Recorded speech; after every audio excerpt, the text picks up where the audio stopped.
De início, eu agradeço a presença de todos, né? Eu acho que já cumprimentei quase todos, na verdade, na chegada. Agradeço ao grupo, né? A Esther, a Mariana, a todos envolvidos com essa nossa presença, né? Ao Miguel, na verdade, a todos que colaboraram para essa nossa presença hoje aqui à noite. Né? Hoje é a terceira conferência, né? Dessa série de 3. Né? Na primeira, nós abordamos a questão do contato, da abdução e do relacionamento, vamos colocar, da nossa humanidade, inclusive em termos de origem não terrestre, com algum desses seres, com alguma dessas raças, como a Mariana fez menção agora há pouco. Ontem, em Nova Petrópolis, nós falamos especificamente desse livro novo meu, A Data Limite, e de uma maneira ou outra, essa palestra de hoje tem pelo menos algum tipo de conexão também com a Data Limite, só que o objetivo hoje não é falar da Data Limite, né? Mas ontem nós citamos alguma coisa do material que vamos apresentar aqui para vocês hoje, porque, como se sabe, a data limite, os 50 anos de moratória, partiram justamente da nossa chegada à Lua, no dia 20 de julho de 69, que é justamente o início, né, o tema central dessa nossa conversa que nós vamos ter hoje aqui. Eu vou fazer a palestra sem abrir para perguntas até o final, usando o roteiro visual que vocês vão começar a observar. Vamos dar um intervalinho de uns 10 minutos para se alguém, inclusive, quiser adquirir algum livro dos meus livros, inclusive da própria Lua, autografado, e depois nós abrimos para perguntas e vamos até o final. Né? Eu vou passar para vocês rapidamente. Né? Posso te pedir uma coisa hoje? Sim. Que você passe? Sim. Que esse é o tipo de palestra que, se eu ficar indo aqui na frente toda hora, né? Aí pode virar para você de lado, senão você vai ficar de costas. Né? Que a gente, inclusive, vai ganhar, com certeza, tempo também. Né? A Mariana não esperava, mas hoje vai trabalhar mais um pouquinho. Tá ótimo. Não? Vamos aprender mais um pouco. De início, nós vamos ver apenas algumas imagens fotográficas que são, vamos dizer assim, ícones em relação à chegada do homem à Lua. Existem duas coisas distintas, tá? Inclusive, nós estávamos falando agora há pouco com um amigo, né? Ali fora, na banca dos meus livros sobre isso. Existem aquelas imagens que foram as transmissões supostamente ao vivo, que vieram da Lua, imagens em preto e branco. São as imagens que a televisão mostrou, em 20 de julho, de 20 para 21 de julho de 69, quando nós chegamos pela primeira vez com naves tripuladas, no caso Apollo 11, na Lua. E existem as fotos do tipo que vocês vão ver agora, no início, que são fotos que ninguém viu naquele momento. Por quê? Porque eram fotos batidas com filme, ou seja, com película, né? Com máquinas diferenciadas, inclusive, de várias modalidades, que as pessoas só tiveram a chance de começar a conhecer após, justamente, o encerramento de cada missão e esse material ser revelado. Só que no início dessa história nossa da chegada à Lua, nós chegamos a pousar por 6 vezes lá. Pousamos com o Apollo 11, com o Apollo 12, com o Apollo 14, a 13 quase não volta para a Terra por causa da explosão de um tanque de oxigênio. Né? Ela deu uma volta na Lua e retornou para a Terra. Né? Depois com o Apollo 14, 15, 16, 17, e era para que nós tivéssemos chegado até Apollo 20, mas o projeto Apollo, por várias razões, que nós vamos inclusive colocar ao longo da conferência, ele foi encerrado antes do seu final planejado. E um dos motivos para isso, certamente, foi o que aconteceu desde a Apollo 11, na primeira chegada à nossa lá. A gente vai colocar isso para vocês. Vou pedir então para a Esther que ela passe essas imagens iniciais, né? Só para que a gente recorde. Isso aqui é o símbolo, cada missão Apollo tinha o seu, vamos dizer assim, o seu símbolo. Né? Quando nós pousamos lá, né, o Armstrong e Buzz Aldrin pousaram no dia 20 de julho, Armstrong expressou a famosa frase, né, que a Eagle havia pousado, né, ou seja, então a águia. Né? Cada missão tinha justamente um tipo de emblema desse tipo diferenciado. Né? Pode ir até o próximo. Só para passar rapidamente. O Saturno V, né, que foi um foguete criado pela Agência Espacial Americana justamente para viabilizar a saída de tudo que era necessário escapar da gravidade da Terra, né, para a gente chegar até a Lua. Próximo. Mais uma imagem dele. Não. Próximo. Os 3 astronautas da missão Apollo 11. Não.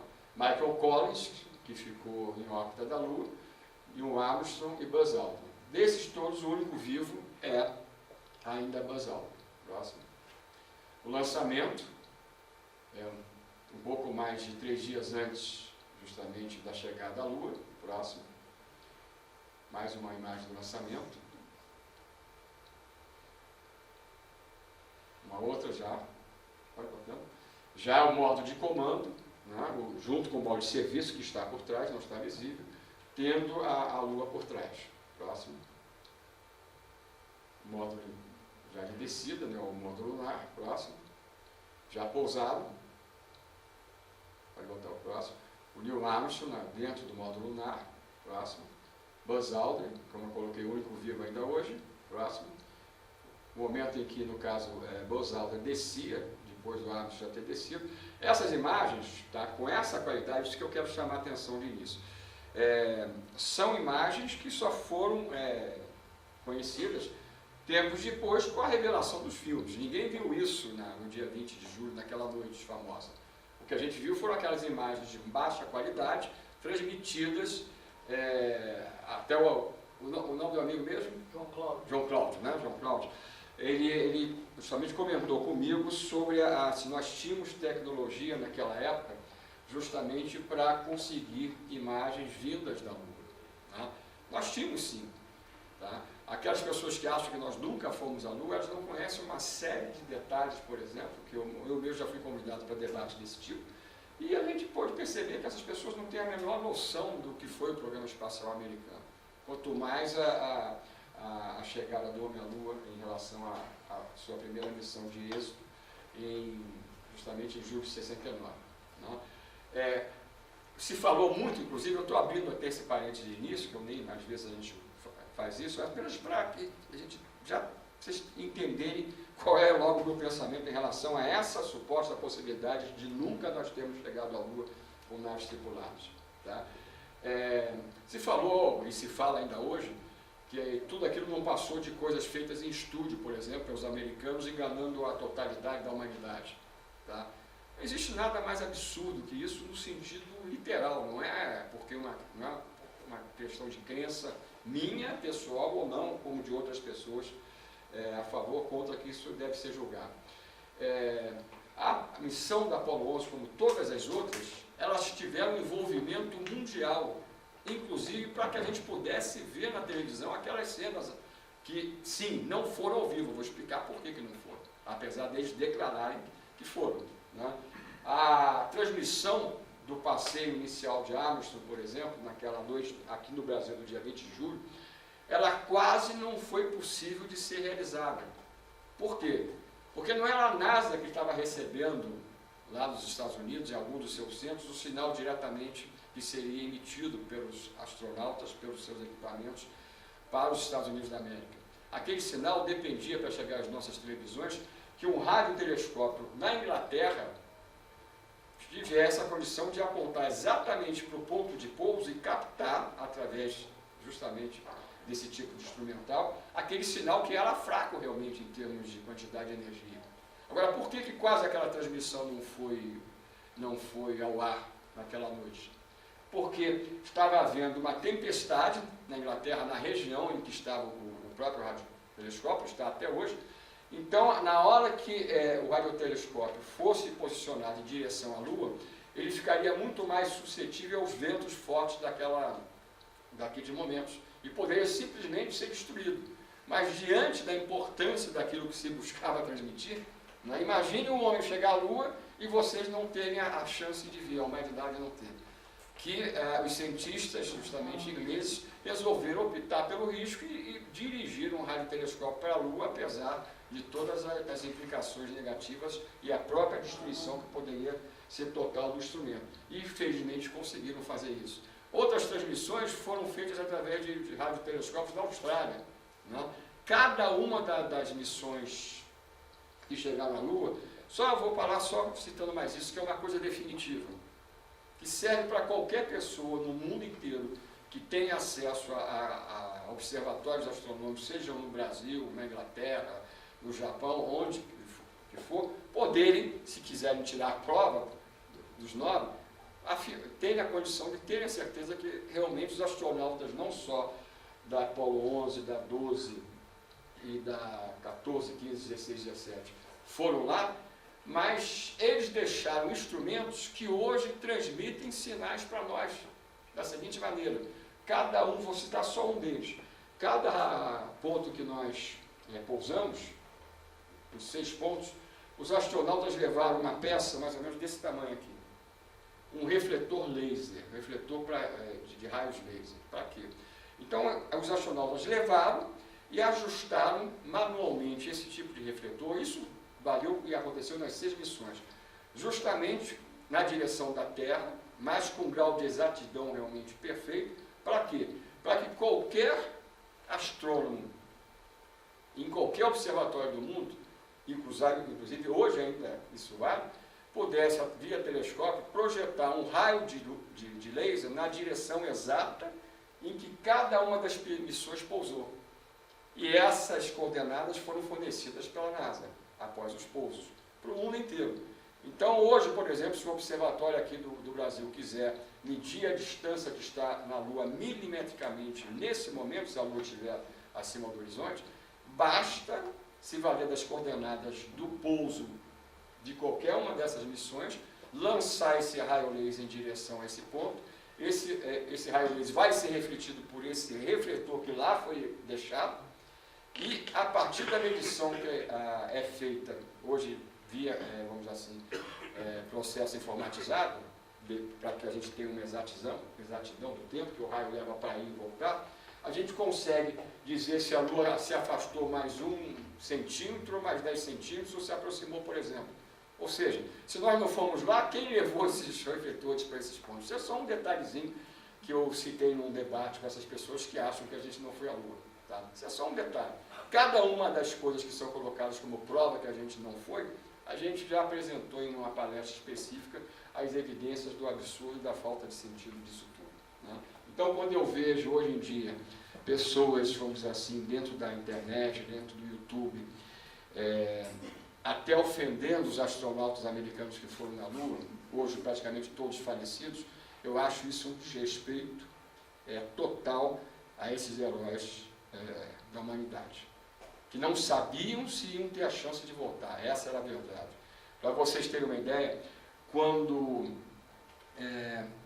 os astronautas da Apollo 11 estavam se preparando para descer, tentar o primeiro pouso suave tripulado na Lua, o presidente americano ele já tinha em mãos 2 discursos prontos. 2 discursos prontos. Um comemorando, né, para ele aparecer na televisão mundial, comemorando o sucesso do pouso. E o outro, em que ele faria o que ninguém queria, que era dar notícia da morte dos astronautas. Para vocês verem como é que a coisa era séria, como é que esses homens se envolveram, né, e aceitaram todos os riscos para fazer esse tipo de passo gigantesco para a humanidade. Então, hoje em dia, quando se fala essas barbaridades, são falar essas barbaridades, e para vocês terem uma ideia, o próprio Buzz Aldrin, uma vez perdeu a cabeça, porque tinha um cidadão, um jornalista americano, que o procurava em cada local que ele ia fazer uma palestra. O chamava de embusteiro, o chamava de enganador, que ele estava ganhando dinheiro com aquelas palestras em cima de uma mentira. Ele tanto perseguiu Buzz Aldrin, que Buzz Aldrin um dia, de astronauta, passou a ser boxer. Ele nocauteou esse jornalista, com os aplausos de muita gente, inclusive, porque depois de tudo que ele passou, ele ser perseguido por uma pessoa que o chamava de enganador, de embusteiro, coisa desse tipo, é uma coisa absurda. Né? Pode botar o próximo, por favor. Aqui já com o modo pousado, né? Próximo. Tá? Olha aqui o refletor laser que eu fiz menção. É isso aqui, tá? Essa peça. Isso aqui é um instrumento para captação de energia solar para gerar eletricidade, para esse instrumento funcionar. Mas o refletor mesmo é esse aqui, que depois de colocado aqui, ele foi ajustado exatamente no ângulo para poder, como eu coloquei, responder e mandar de volta qualquer raio laser mandado por qualquer pessoa da Terra em qualquer ponto da Terra. Tá? Próximo. Próximo. Próximo. Próximo. Mais. Aí já volta, próximo. A comemoração, próximo. E aqui a gente vai começar propriamente dito a conferência. O que nós vamos mostrar para vocês? A gente vai mostrar para vocês que, para começar, apesar de isso, evidentemente, ainda hoje não ser oficial por parte da NASA, hoje a NASA quer que vocês tomem conhecimento das imagens que eu vou mostrar para vocês. Nós já mostramos isso através do registro para mais de 100 milhões de pessoas em termos mundiais, eu pessoalmente, tá? Outros colegas fazem o mesmo trabalho, né? Ou seja, a verdade, progressivamente, a NASA tem interesse, nesse momento atual, que chegue até a humanidade sem que ela tenha que se comprometer em falar abertamente o que eu vou falar para vocês e o que eu vou comentar e documentar através das imagens. No filme 2001, Uma Odisseia no Espaço, a primeira prova de vida, né, extraterrestre, de uma consciência superior, o que foi? Foi a descoberta, numa cratera no Polo Sul, próximo ao Polo Sul da Lua, daquele monolito negro. Né? Quem não viu o filme 2001 aqui? Quem não viu? Tá? Tá certo. Né? Ou seja, na ficção, agora, quando foi lançado esse filme? Foi lançado exatamente um ano antes da gente chegar na Lua. Foi lançado em 68. Tá?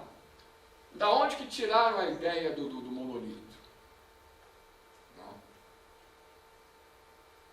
Os americanos, a Agência Espacial Americana, já tinha fotografias batidas por naves não tripuladas que haviam chegado até a Lua, que mostravam muito mais do que um monolito negro na Lua, que foi usado no filme. Havia fotografias de instalações extraterrenas, isso desde o final da década de 50 já eram tidas fotografias tanto pelos soviéticos quanto pelos americanos. Tá? Torres, algumas delas que chegavam a ter 1,5 km de altura, para vocês terem uma ideia. Né? Isso tanto na face voltada para a Terra, quanto na chamada face oculta. Ou seja, quando o filme em 68 lançou a ideia, justamente como prova de vida de uma consciência superior, né, o filme 2001, de simplesmente ter sido achado um monolito de dimensões bem pequenas, como vocês estão vendo ali na imagem, né, que enviava um sinal para Júpiter, isso era 1% da verdade já conhecida pela Agência Espacial Americana em relação à presença extraterrena na Lua. E a ideia do monolito também não foi por acaso, mesmo sendo jogada no filme. Tá? Próximo. Agora, como já me perguntaram hoje, eu já tive a chance de responder, eu tenho um envolvimento com esse assunto, no caso a ufologia, a questão da vida extraterrestre, desde os 6 anos de idade. Hoje a gente não vai contar essa experiência, porque não é o tempo. Tá? Senão a gente não vai mostrar aquilo que é o objetivo de conversarmos hoje.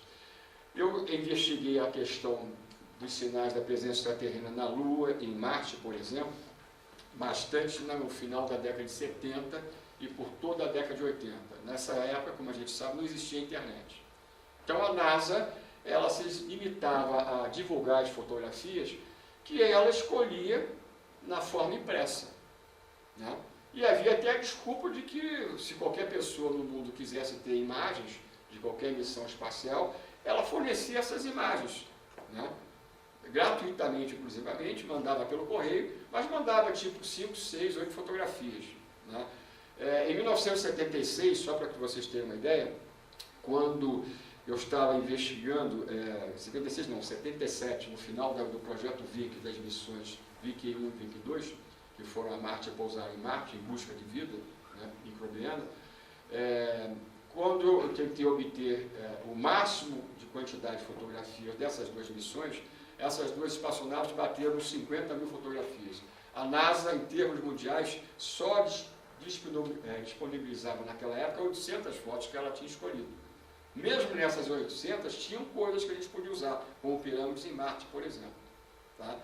Hoje em dia, a NASA a gente está chegando perto de 4 milhões de fotografias liberadas.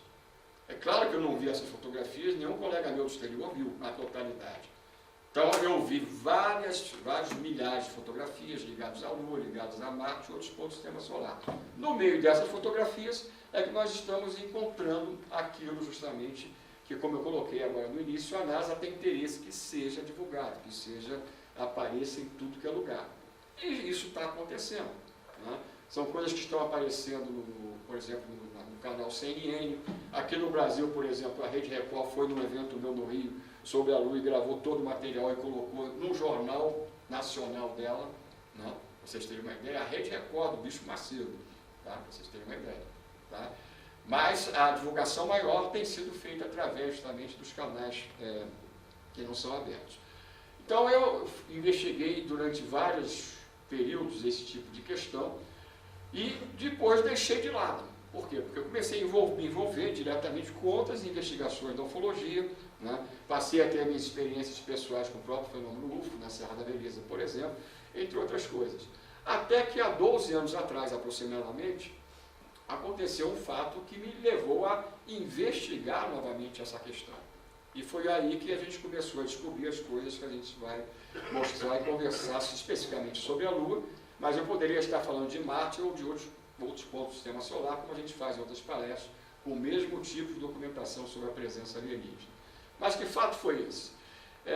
Um pouco mais de 12 anos atrás, o cientista da NASA, que vocês estão vendo ali, do lado esquerdo da imagem, Ken Johnston. Agora, quem era esse cidadão, ou quem foi cidadão na época do projeto Apollo? Ele foi simplesmente o gerente da divisão de controle de dados e fotos do laboratório de recepção lunar da NASA durante os esforços de exploração de nosso satélite, durante o projeto Apollo, ou seja, na década de 70. Todo e qualquer material fotográfico ou cinematográfico trazido da Lua passava pelas mãos dele e daqueles comandados por ele, para que fosse classificado quanto à importância, para que fosse arquivado posteriormente. E ele, como eu coloquei há um pouco mais de 12 anos atrás, o que aconteceu com ele? Ele resolveu dar uma entrevista cansado do acobertamento mundial e da NASA em relação à presença extraplanetária, inclusive na Lua, e nesse caso dele principalmente em relação à Lua, que era a área de atuação dele na época do projeto Apollo. Ele procurou o jornal New York Times e deu uma entrevista bombástica. O que ele falou nessa entrevista? De maneira bem resumida, a parte mais importante, ele declarou o que está escrito ali do lado esquerdo da imagem, que ele havia recebido, no final do projeto Apollo, ordens, só que ele até hoje não disse de onde vieram, ou de onde veio essa ordem, tá? Ou essas ordens, na verdade, porque não foi só uma. Tá? Ele alegou que ele recebeu ordens, né, para destruir literalmente todas as fotos, porque ele declarou que recebeu ordens, né, como eu ia colocando para vocês, para destruir todo e qualquer sinal a nível de fotografias da presença alienígena ou de tecnologia alienígena na Lua. Eu sempre, evidentemente, sabia, né, eu sempre tive a noção de que havia o acobertamento desse material. Isso aí era dito até por várias pessoas ligadas ao programa espacial americano desde o seu início, muito antes da gente chegar lá. Agora, eu nunca imaginaria que o material em si seria destruído, literalmente. Uma coisa é manter em sigilo entre eles, outra coisa é você destruir. Né? O que aconteceu? Ele deu essa entrevista, como eu coloquei, em menos de 2 semanas ele ainda estava na folha de pagamento, isso há 12 anos e pouco atrás. Ele foi, evidentemente, demitido da Agência Espacial Americana. Né? Essa demissão, na verdade, em vez de ser uma coisa contra a veracidade desse tipo de fato, na verdade, só reforçou. Né? E ele aí declarou o seguinte também, que apesar das ordens recebidas no passado, ele não havia destruído todas as fotografias conforme as ordens indicavam que ele deveria fazer. Diante disso, o que eu fiz? Eu falei, vou investigar novamente esse assunto através agora já dos sites da Agência Espacial Americana, que eu sabia que existiam as dezenas. Né? Ou seja, para começar, a gente deixa claro que não existe apenas um único site da NASA, isso não existe. Existe site, por exemplo, da NASA para cada espaçonave lançada no passado. Tá? Existem sites ligados aos diversos institutos da NASA, ou instalações. Existem sites da NASA por assunto, por exemplo, Marte. Né? Então você tem ali informações, fotografias das várias missões que foram a Marte. Existem sites específicos das missões lunares. Né? Ou seja, a gente começou a trabalhar em cima de alguns desses sites e começamos a descobrir aquilo que a NASA, na verdade, apesar de ter demitido um dos seus principais cientistas, tinha interesse que começasse a ser divulgado. Não oficialmente por ela, mas por aqueles que descobrissem a existência desse material. Próximo. Uma das coisas interessantes que eu me deparei logo no início foi justamente que realmente várias fotos tinham sumido desses arquivos públicos da NASA através da internet. Ou seja, se a NASA queria justamente fundamentar e dar seriedade e veracidade ao próprio depoimento do seu cientista, né, ela estava justamente fazendo isso e deixando provas para que eu e outras pessoas achássemos como a gente acabou achando. Como é que, por exemplo, para vocês entenderem como é que funcionava a coisa e como funciona. Cada site desse, por exemplo, esse site do Instituto Lunar e Planetário da NASA, ele tem fotos não só das missões lunares do projeto Apollo, como também das missões que antecederam a nossa ida à Lua com naves não tripuladas. Por exemplo, o projeto Lunar Orbiter, né? O projeto Ranger também, que foi o primeiro. Olha, ali você tem, por exemplo, de maneira separada, vários arquivos, tipo fotografia 1, 2, 3, 2.000, 3.000, 4.000, 5.000.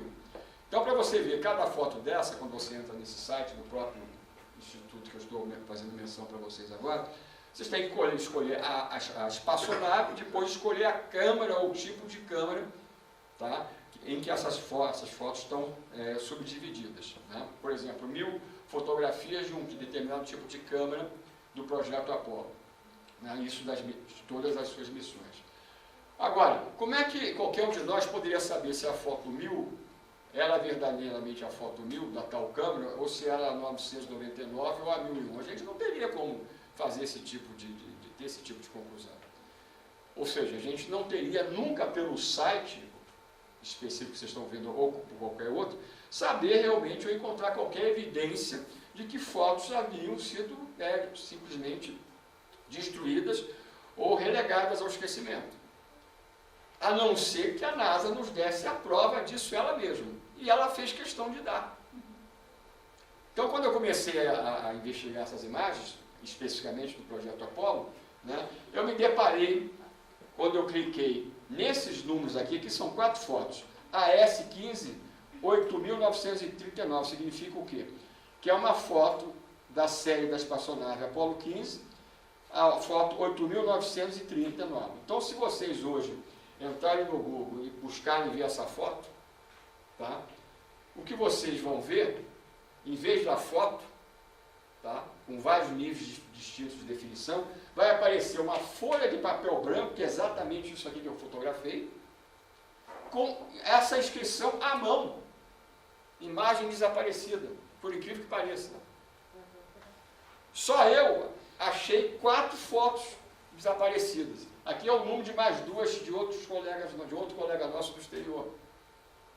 E então, esse texto que eu joguei em cima, evidentemente, é um texto que eu digitei em cima da montagem do PowerPoint.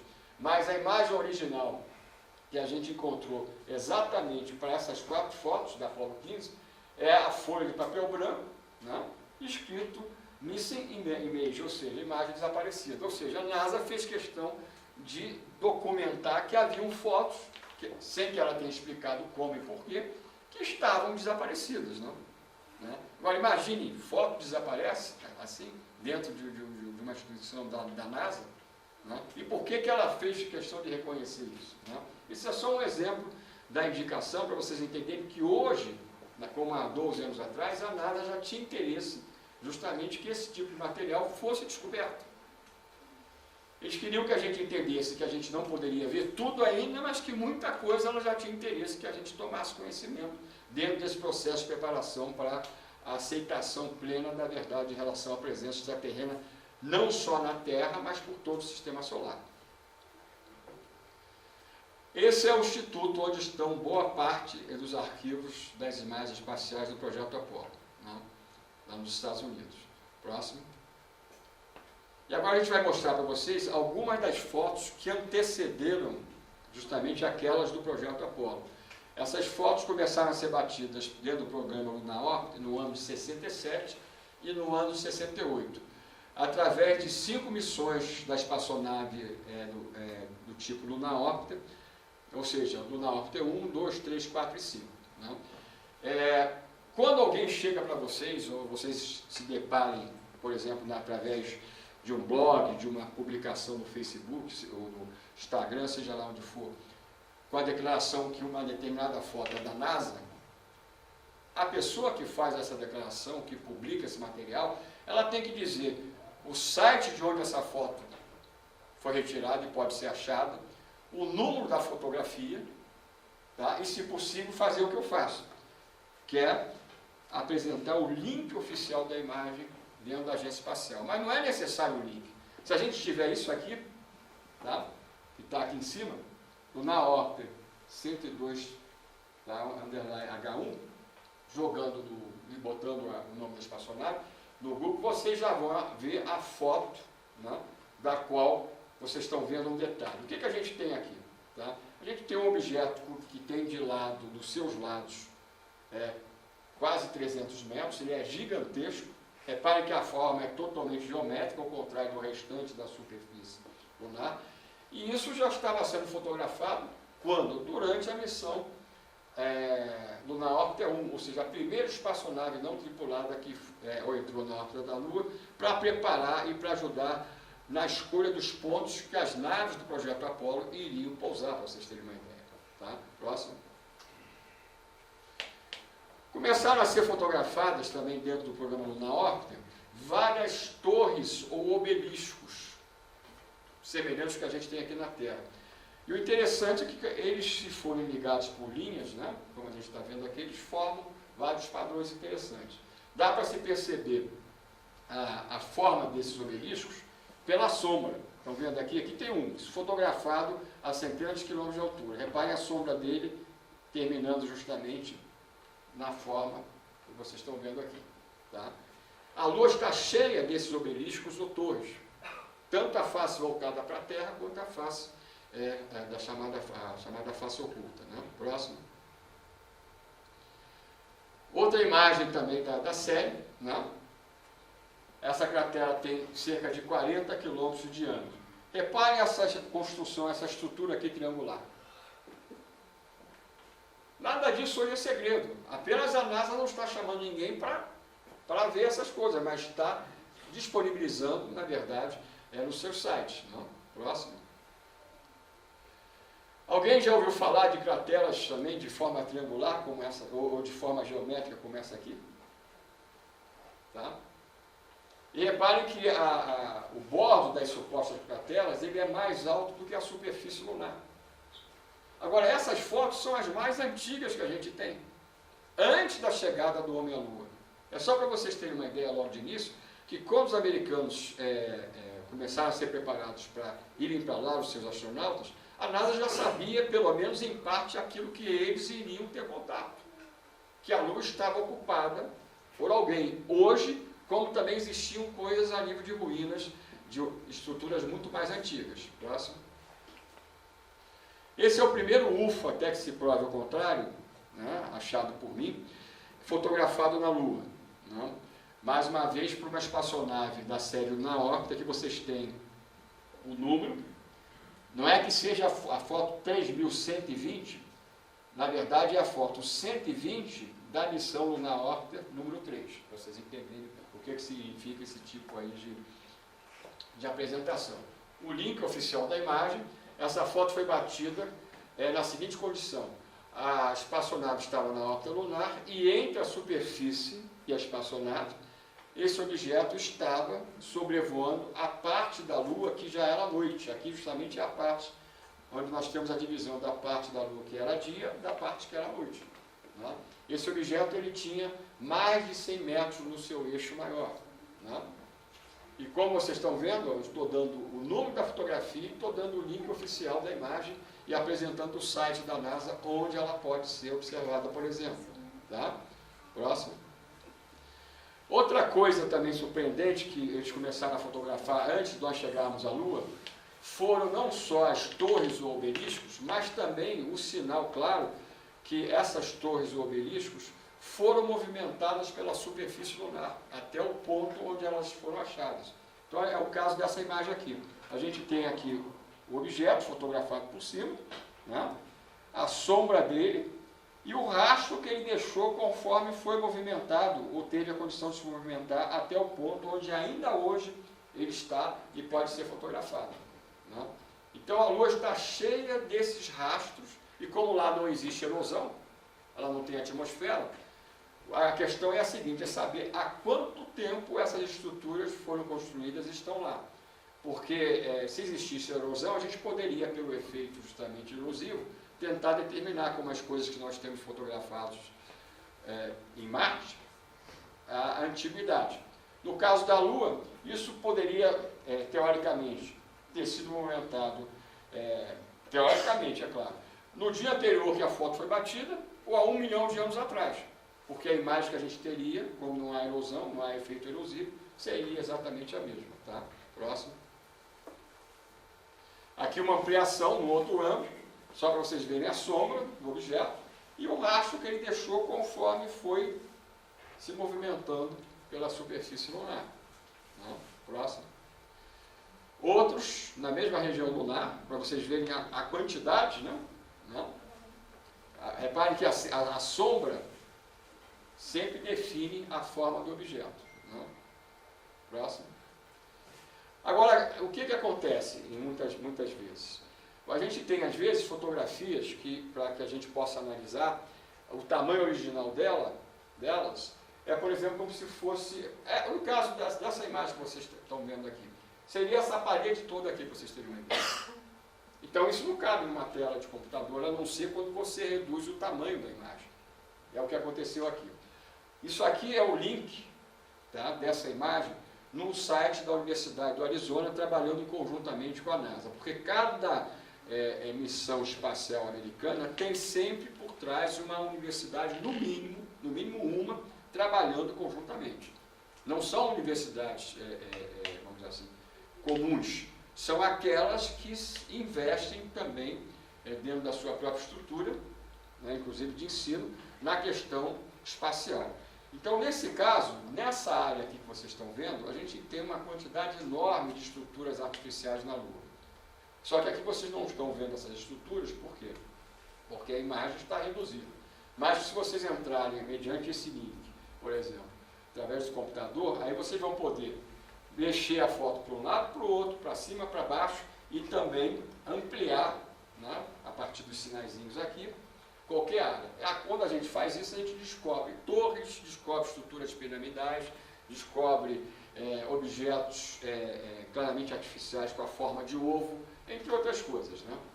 Pode botar o próximo, por favor. Dá para a gente apagar um pouquinho mais a luz, porque nessas fotos aqui da Lua, a gente, para vocês verem melhor,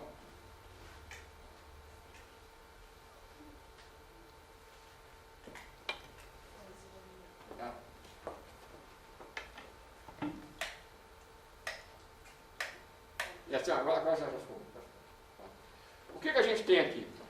Isso aqui é uma ampliação de um pedacinho daquela foto anterior. É apenas um dos detalhes, em que a gente tem uma torre gigantesca, e repare aqui o solo, a superfície, né? Isso aqui tem mais de 400 metros de altura, para vocês terem uma ideia. Tá? E repare a superfície abaixo, com os padrões geométricos claramente visíveis. Isso é um detalhezinho que eu encontrei estudando aquela foto anterior, né? Mexendo de um lado para o outro e também ampliando. Próximo. Aqui a gente tem uma série de dutos por cima de uma montanha lunar daquela mesma região. Dutos interligados. Próximo. Olha aqui, parece como se fosse um prédio, só não tem janelinhas. Né? O número da foto, No caso, no Google, não precisa link, basta colocar esse número, que significa que, na verdade, é o código, né? Esse L é de lunar, o O de órbita, o 5 da missão número 5, e a foto é a 126 com a definição H2D, por exemplo. Reparem aqui. Não? Isso tudo os americanos já tinham antes de enviar os nossos astronautas para lá. E os soviéticos tinham fotos exatamente do mesmo tipo até antes, já que eles estavam no início à frente dos americanos na corrida espacial. Próximo. Essa é a imagem que eu considero mais interessante dessa série, desse tipo de espaçonave, conhecida como lunar órbita. Ou seja, se alguém quisesse provar a vida extraterrestre, para mim basta essa foto. O que a gente tem nela? Duas torres, reparem, não dá para interpretar isso de maneira diferente. Uma estrutura piramidal aqui, e reparem o solo aqui com várias angulações nas estruturas artificiais dele. Não? Ou seja, vendo essa foto, não? Quando você chega para essa foto e coloca na frente, por exemplo, de um astrônomo que se diz cético em relação à questão da vida extraterrestre, ele não quer nem ver essa foto. Eu passei por isso, eles não querem ter contato, porque fica difícil a pessoa olhar uma coisa dessa e dizer, frente isso aqui e isso aqui, que a gente não está diante daquilo que eu estou passando para vocês, por exemplo. Até porque a fonte e a origem da fotografia é facilmente comprovável. Não? Próximo. Cratera Zeeman. Não? Pode colocar ampliação agora. A próxima imagem. Aqui. Dá para vocês verem isso aqui. Reparem bem no que vocês estão vendo aqui. Para vocês terem uma ideia da dimensão do que vocês estão vendo, desse ponto aqui até esse ponto, a gente tem 8,5 km exatamente. Tá? E repare os, entre aspas, andares, né? Acima dessa, entre aspas, cratera que não é cratera. Repare a perfeição, são dois lados perfeitos, 180 graus de curva aqui, 180 graus de curva aqui. Isso no bordo da craterazinha. Lembrando, 8,5 km de extensão. Tá? Isso está na face oculta da Lua. Tá? Isso, se estivesse na face voltada para a Terra, com um telescópio do tipo que eu tenho, que aumenta 500 vezes, você veria daqui da Terra. Mas como está na face oculta, a gente só tem condição de ver esse tipo de estrutura, no caso essa, através das fotografias das espaçonaves que entram na órbita lunar e passam também por cima, é claro, da face oculta da Lua. Próximo. Uma ampliação, olha. Dá para acreditar que isso aqui é uma casualidade geológica da Lua? Evidentemente que não. Próximo. E aqui é para vocês terem uma ideia do avanço repentino, né, que levou o homem à Lua. O foguete lançador do primeiro tipo de nave tripulada americana por um astronauta do projeto Mercury, né, o foguete lançador da espaçonave de 2 astronautas Gemini e o tamanho do Saturno V que levava a espaçonave Apollo e o módulo lunar para o espaço. Né? Para vocês terem uma ideia da diferenciação do salto que a gente teve que dar para chegar à Lua. Não? Não? Saturno vi de perto. Oi? O Saturno eu conheci de perto. Ah, tá certo. Deu um beijo dele. Viu o tamanho então, né? Tá certo. Os soviéticos perderam a corrida para a Lua porque tentaram no desenvolvimento de um foguete lançador ainda maior que o Saturno, e não conseguiram. Por isso que foi a primeira vez na corrida espacial que os americanos conseguiram fazer alguma coisa antes dos soviéticos. Para vocês terem uma ideia, primeiro satélite, quem lançou? Os soviéticos. Primeiro ser vivo no espaço, a cadelinha Laika, lançada pelos soviéticos, dentro do Sputnik 2. Primeira foto da face oculta da Lua, de uma espaçonave da série Luna soviética. Primeiro astronauta no espaço, Yuri Gagarin. Né? Os americanos só fizeram primeiro algo antes, no caso dos soviéticos, que foi a chegada, na verdade, à Lua com naves tripuladas. Próximo. Pode botar o próximo. Isso é só para destacar o Saturno e a espaçonave Apollo. Próximo. Né? E a outra coisa misteriosa é a origem do programa espacial que levou o homem à Lua. não é misteriosa, na verdade, para mim. Né? Se interessou em estudar a origem, na verdade, verdadeira. As pessoas, em geral, acham que a gente chegou à Lua, antes até do soviético, né, com o projeto Apollo, por causa do Von Braun, cientista espacial de Hitler. O Von Braun não teve nada a ver com o projeto Apollo. Sabiam disso? Não? O Von Braun tinha o seu projeto para levar o homem à Lua, só que o projeto dele foi deixado de lado. E um projeto de um cientista desconhecido na época, cujo o nome é Humboldt, né, o sobrenome, ele conseguiu convencer a NASA que em pouquíssimo tempo nós poderíamos chegar à Lua e com custos muito menores do que o projeto de Von Braun. E a NASA aceitou. Aqui vocês têm o quê? Vocês têm um desenho do modo de comando da Apollo e serviço. Isso aqui eu achei num bronze coreano, de 2000 anos atrás. Isso aqui numa estela maia. Reparem a semelhança daquilo que os maias tiveram contato e reproduziram artisticamente com a espaçonave que levou o homem à Lua. Não? Pode botar o próximo. É só um detalhezinho de uma coisa que a gente, hoje não é o objetivo aprofundar esse tema, mas eu não tenho a menor dúvida que no convencimento da NASA para que o projeto que levou o homem à Lua fosse aprovado, o seu autor provavelmente mostrou que esse tipo de espaçonave, para as finalidades requeridas de levar o homem à Lua com a tecnologia que a gente poderia utilizar, já tinha sido utilizado no passado por alguém, por alguma civilização que havia chegado à Terra. Só que esse tipo de tecnologia não é a tecnologia dos UFOs da atualidade. É uma tecnologia primitiva, relativamente. Então, aquele tipo de nave espacial que os maias, por exemplo, os coreanos retrataram, né, relacionando aquelas naves a deuses descidos do céu, que não eram deuses, evidentemente, eram extraplanetários, tinham que estar vindo de algum ponto dentro do nosso sistema solar, no passado remoto da Terra. Né? A gente vai ver, inclusive, eu posso citar para vocês, da onde provavelmente essas naves estariam vindo. Próximo. Em 1968, pela primeira vez, uma espaçonave do projeto Apollo, no caso Apollo 8, ela tem a chance de orbitar o nosso satélite, né? Ou seja, entrar na órbita lunar. Foi a espaçonave Apollo 8. Cada vez que qualquer espaçonave nossa que foi à Lua, tripulada ou não, passava a sobrevoar a face oculta da Lua, era perdido o sinal dela em relação à Terra, ao centro de controle. Por quê? Porque não havia como o sinal atravessar a superfície lunar. Né? Só que se sabia exatamente o tempo necessário para que fosse a espaçonave que fosse, esse sinal ser recobrado.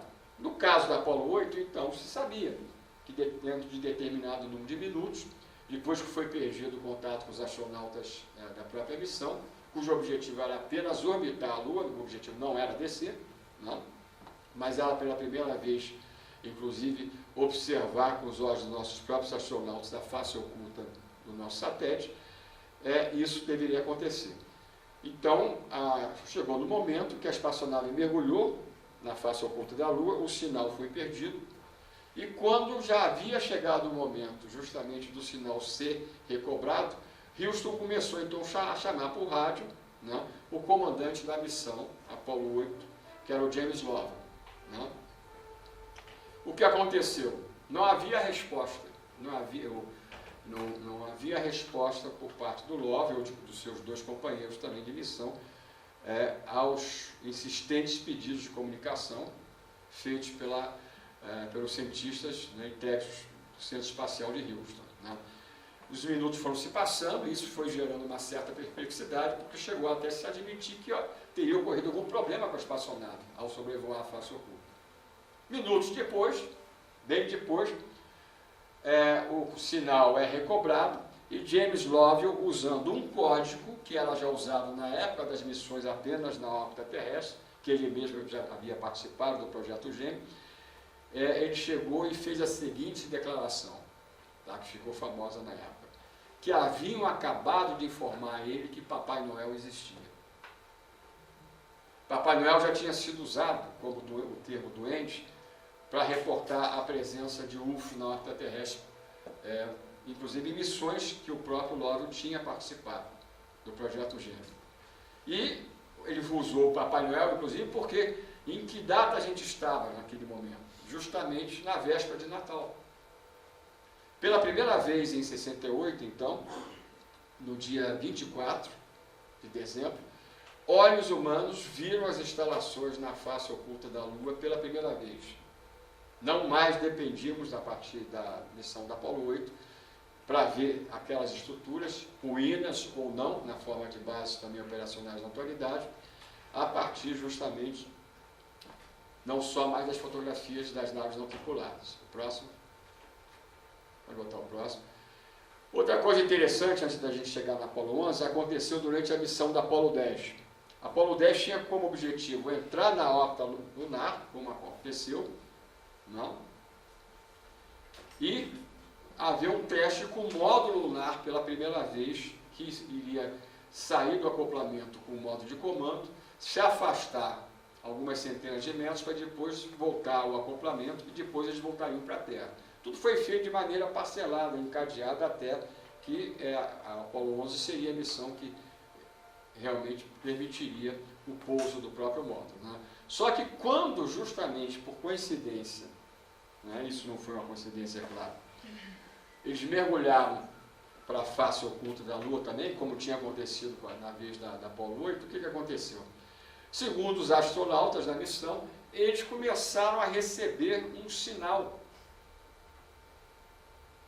que parecia algo semelhante até uma música.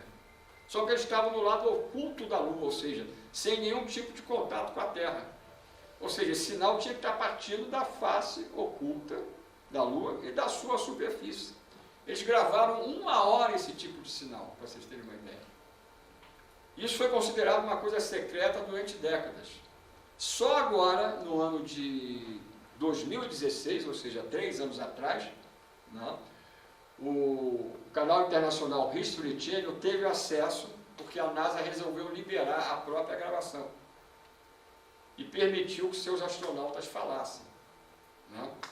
Eles deram uma desculpa que aquilo ali era simplesmente, né, a NASA não deu a desculpa que aquilo era simplesmente algo gerado por uma interferência do rádio do módulo de comando da Apollo com o rádio, uma espécie de uma interação não prevista com o rádio do módulo que iria descer na Lua, que na verdade não desceu na Apollo 10, mas que teve aquele processo de treinamento, né?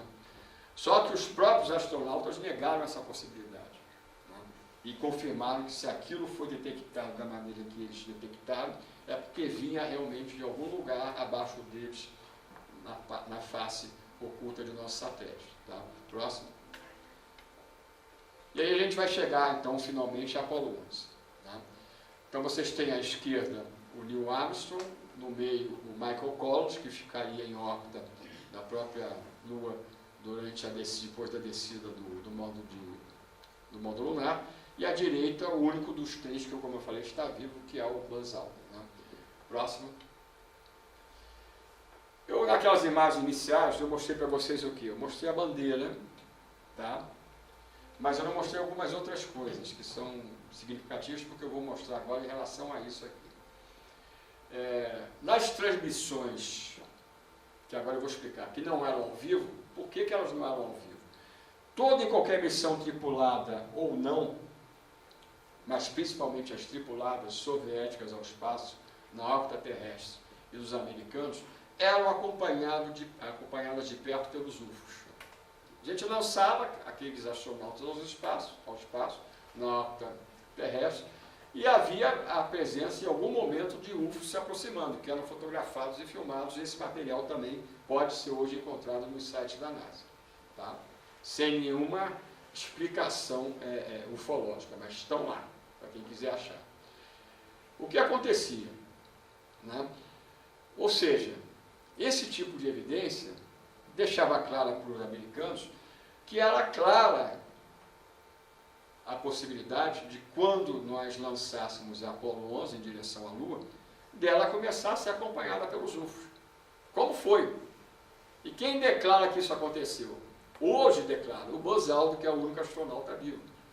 que há anos atrás já reportava a presença de um UFO quando a espaçonave ainda estava a caminho da Lua. Só que ele foi falar isso 40 anos depois do fato, para vocês terem uma ideia.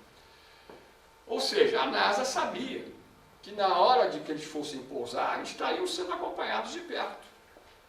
Então, como é que eles iriam, após o pouso, colocar câmeras ao vivo, transmitindo as imagens?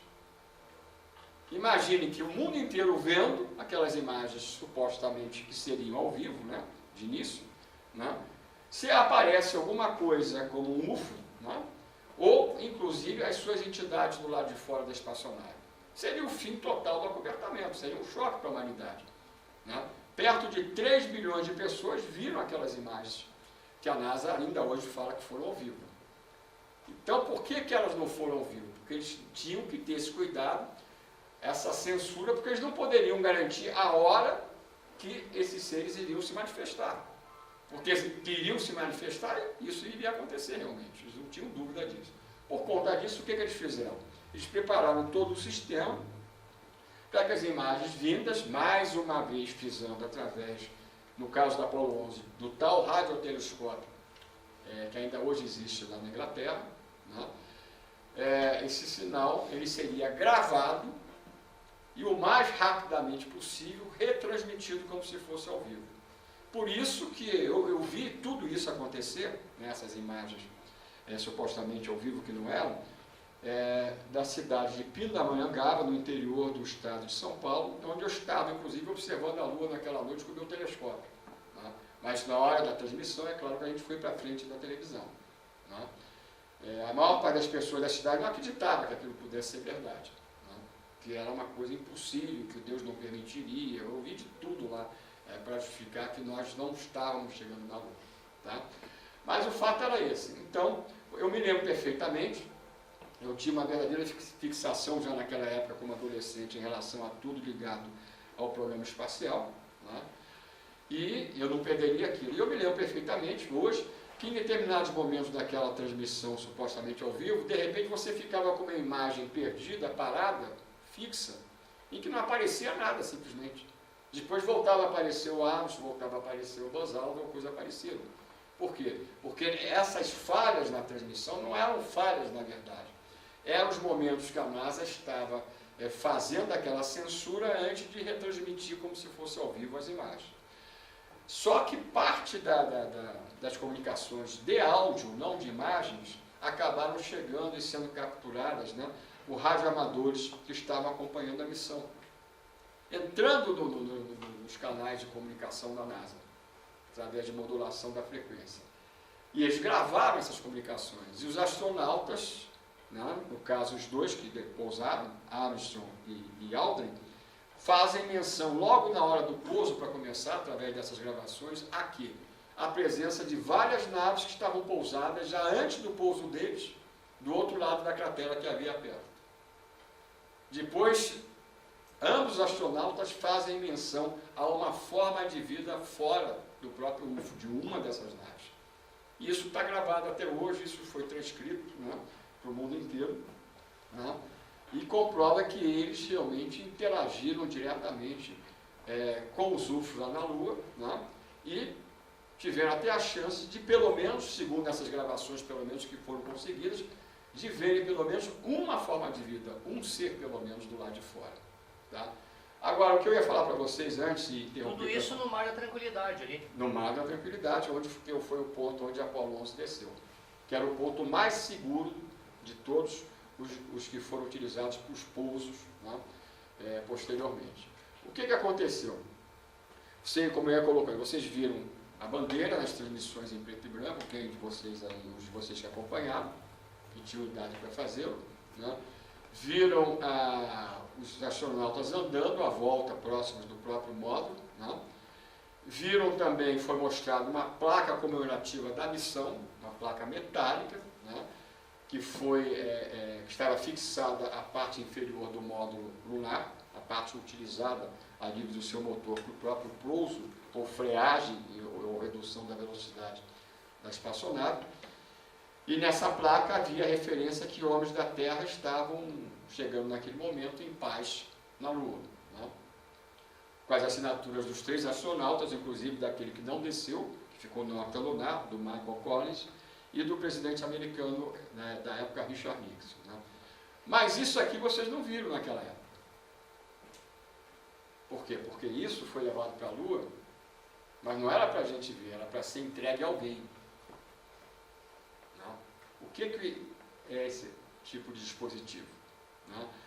Isso só chegou até a ufologia mundial, a mídia em geral, mundial, muitos anos depois, quando a firma norte-americana contratada para produzir esse dispositivo resolveu divulgar. E aí a NASA não tinha como negar a existência desse objeto. Agora, o que é esse objeto? Esse objeto ele continha, né, simplesmente 73 gravações dos maiores chefes de Estado do planeta naquela época, não só chefes de Estado, mas de personalidades mundiais, por exemplo, como o Papa Paulo VI, falando do interesse da humanidade de trilhar um caminho em direção à paz. Ora, eu falei que a palestra, pelo menos em alguns pontos, teria contato com a questão da data limite. Ora, a questão da data limite, justamente, ela começa quando? No dia 20 de julho, segundo Chico Xavier, quando a gente chegou à Lua, com essa missão que a gente está fazendo menção. A partir dali é que a humanidade ganhou os 50 anos para tentar escapar de maneira definitiva de uma guerra de extermínio e poder entrar num novo tempo, que é esse tempo que a gente vai começar ou está começando a viver agora. Ou seja, isso aí foi levado para lá para ser, na nossa visão pessoal, entregue a alguém. Alguém que os americanos sabiam que estava lá esperando por eles. Teria sentido levar essas 70 gravações, não divulgar isso publicamente na época? Não? Se isso aqui era muito mais importante, é claro, do que a placa comemorativa, por exemplo, não? Tá certo? Depois que isso vazou, o Buzz Aldrin teve a coragem de, dentro do acobertamento da própria NASA, na época, a coragem de dizer que quase que ele esqueceu de deixar isso na Lua. Quase que ele trouxe, estava no bolso dele, quase que ele voltou para dentro do módulo e voltou com isso para a Lua. Dá para acreditar que uma coisa que tinha mensagens de 73 personalidades mundiais falando da paz, da busca da paz, do interesse da humanidade em trilhar esse caminho, né, iria ser esquecido pelo astronauta americano dentro do bolso dele e voltaria para a Terra? Isso para mim é uma piada. Né? Tá certo? Imagino que ele viu ali para esquecer disso. Né? Ou então, né? Próximo, vamos lá.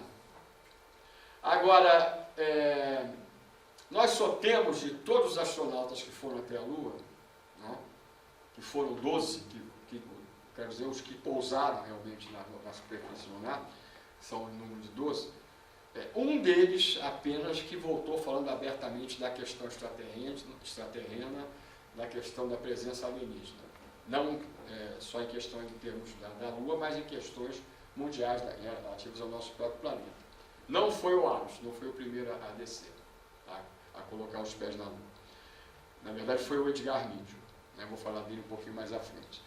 Mas Neil Armstrong, né, ele teve uma postura totalmente diferenciada em relação a todos os outros astronautas que foram à Lua. Todos voltaram profundamente impactados, principalmente aqueles que pousaram na superfície. Mas ele, logo depois das comemorações iniciais com a volta deles, né, dele e dos seus companheiros, ele se tornou uma pessoa totalmente reclusa, não aceitava dar entrevista, não aceitava aparecer em lugares públicos, ou seja, isso chamou a atenção desde o início daquelas pessoas mais perceptivas, inclusive da própria mídia norte-americana. E aí os amigos dele passaram a falar o seguinte, que ele era uma pessoa tão íntegra, tão ética, que ele não admitia a possibilidade de mentir sobre o que aconteceu na Lua, que ele foi testemunha. E por causa disso ele não aparecia. Porque se ele fosse questionado, né, ou ele falaria a verdade que ele não poderia falar naquela época, tá, ou então ele teria que mentir. Então, para não ter que mentir, ele simplesmente não aparecia. Só que 25 anos depois, exatamente no aniversário de 25 anos da missão que ele fez parte, ele finalmente aceitou participar de um ato público dentro da Casa Branca, né, na presença do presidente americano, que em conjunto recebiam os principais estudantes norte-americanos a nível, haviam sido escolhidos a partir dos seus desempenhos educacionais por todo o território americano. Então ele fez uma declaração que para muitas pessoas não tinha sentido, mas que hoje faz todo sentido com aquilo que a gente está descobrindo que houve e aconteceu na Lua com esses astronautas, né? Eu transcrevi parte desse tipo de declaração que ele fez profundamente emocionado. É fácil vocês acharem isso no YouTube, para vocês verem o quanto ele estava emocionado ao falar essas palavras, né? Basta colocar a referência ao aniversário de 25 anos da missão Apollo 11, né? E a referência à Casa Branca. Tá? O que ele declarou? Hoje temos conosco esse grupo de estudantes, dentro dos melhores da América. A vocês, que ele estava se referindo aos estudantes, dizemos, nós completamos apenas o princípio, deixamos para vocês muito a fazer. Há grandes ideias a serem descobertas e também possíveis avanços, que podem eliminar uma das capas que encobrem a verdade. Tá? A gente tem que ter em mente que esse homem estava fazendo essa declaração no aniversário de 25 anos da chegada do homem à Lua, né?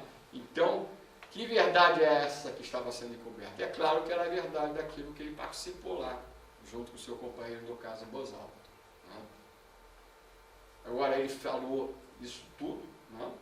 Para algumas pessoas não tinha o menor sentido, mas profundamente emocionado. E depois se retirou e foi embora. Para vocês terem uma ideia. Próximo. Agora a gente vai ver fotos, algumas fotos que mostram como a NASA está trabalhando para divulgar até certo ponto aquilo que aconteceu durante essas missões. Tá? A gente tem, no meu livro, que está ali à disposição para quem quiser, que foi o meu nono que eu escrevi, a gente tem todas essas imagens que vocês estão vendo nessa conferência, tá? Que são em número de 80. Tá? Ver UFO, esses astronautas cansaram de ver na frente deles, pousados ou não na Lua. Tá? Desde a Apollo 11 até a Apollo 17. Ver instalações em ruínas, eles também viram. Da Apollo 11 não, mas aqueles que viram a partir do espaço ainda da órbita lunar, mas não da superfície, porque eles não chegaram perto. Tá? Outros das missões posteriores, sim. Tá? Viram também sinais, por exemplo, inclusive, de pegadas deixadas pelos extraplanetários na Lua. Como não existe erosão, não? Isso começou a acontecer já na missão seguinte à Apollo 11, a da Apollo 12. Né? No meu livro, tá? Aparece, na verdade, eu contei todas as fotos do livro. No meu livro vocês têm, inclusive, essa fotografia dessa pegada. Tá? Agora, a NASA hoje, com raríssimas exceções das fotos liberadas, ela não nos permite ainda ver o UFO ou as naves diretamente nessas fotografias que eles publicaram. Eles preferiram... Isso aí faz parte das fotos, literalmente, que foram subtraídas ou destruídas. Tá? Mas eles permitem que a gente veja, como eu vou mostrar para vocês, UFOs como reflexo no capacete dos astronautas. Vamos imaginar, se eu estou aqui, sou um astronauta, e um UFO está ali na frente pairando, seja a 10, 20 ou 50 metros de distância, não importa a distância, o que vai importar também vai ser a relação de distância e tamanho do objeto em termos reais, e o outro astronauta bate uma foto do meu capacete, é claro que há uma chance daquele UFO lá aparecendo como reflexo, né, no visor dele. Isso aconteceu em várias das missões, em várias das fotos que a gente está pesquisando no site. E uma dessas é essa, da missão Apollo 12. Né? Mais uma vez vocês têm o número da fotografia, né? O link oficial, né? E o objeto está aqui. E por coincidência, justamente nessa foto que vocês vão ver de maneira mais clara mais à frente, tá? Existe uma energia, reparem aqui, que afetou a película, ou seja, o filme usado na câmera no momento desse contato com o UFO, que foi documentado na forma de reflexo. Pode botar o próximo, Mariana, por favor. Quem está aqui na frente já vai reparar que aqui, ó, aqui vocês têm o horizonte lunar. Aqui existe uma coisa pairando no espaço na frente. Não? Aqui repare que o astronauta está com uma câmera na mão. Repare isso por causa de uma outra foto mais importante que essa que eu vou mostrar para vocês. Próximo. Repare a ampliação. O objeto flutuando acima do horizonte lunar aqui. Não? Então existem várias fotografias desse tipo que a NASA permitiu isso. Vocês vão poder ver o UFO, mas como reflexo, né? Aquilo que estava na frente de um dos astronautas sendo fotografado pelo outro. Não? Próximo. E aqui a gente pode, existe até referência à posição da sombra, das sombras também, do astronauta, do objeto e tudo mais. Próximo. Agora, algumas vezes eles permitiram, como no caso da missão Apollo 14, que um desses objetos, não, fosse fotografado à frente e no espaço de um dos astronautas. Essa missão, não, esse astronauta aqui seria justamente aquele que depois de retornar da Lua passaria a falar abertamente da presença extraterrena ou alienígena, né, que eu fiz menção, Edgar Mitchell. Né? Próximo. Outra coisa que a NASA fez no passado, porque hoje ela quer que a gente ache essas coisas e veja, mas no passado, com a liberação das fotografias, as fotos eram literalmente, algumas vezes, manipuladas antes de serem divulgadas. Aquelas fotos que foram batidas, como eu falei, de uma maneira convencional, através de filmes. Né? Não havia tecnologia digital, era película mesmo. Né? Nessa imagem, por exemplo, só para vocês verem como é que a gente pode ter o mascaramento de algo fotografado da órbita lunar para não aparecer. O que a NASA andou fazendo? Ela pegava os originais fotográficos trazidos da Lua, não? E clareava, tirava o contraste totalmente das fotografias. A partir do momento que você tira o contraste, você dificulta a detecção de qualquer coisa inusitada para ser ampliada ou ser estudada ou verificada. O que a gente vai fazer com essa foto? Que é uma contraste foto... de cor ou de claro e escuro? Não, não de cor. Som. Justamente. Tá certo? Agora, o que a gente vai fazer? A gente pode botar o próximo. Aqui com a setinha, eu ressaltei o que a gente vai ver de perto. Tá? Mas a gente já escureceu a foto, já botou contraste um pouco. Próximo. E agora mais. Já vai. Não, pode deixar. Olha aqui, vocês estão vendo de perto. É o destroço de alguma coisa. Agora, o que é isso? Se é o destroço de uma nave, de uma construção, aí a gente não pode dizer, mas pode botar o próximo. Repare essa parte aqui. Isso aqui não é rocha lunar de jeito nenhum. Né?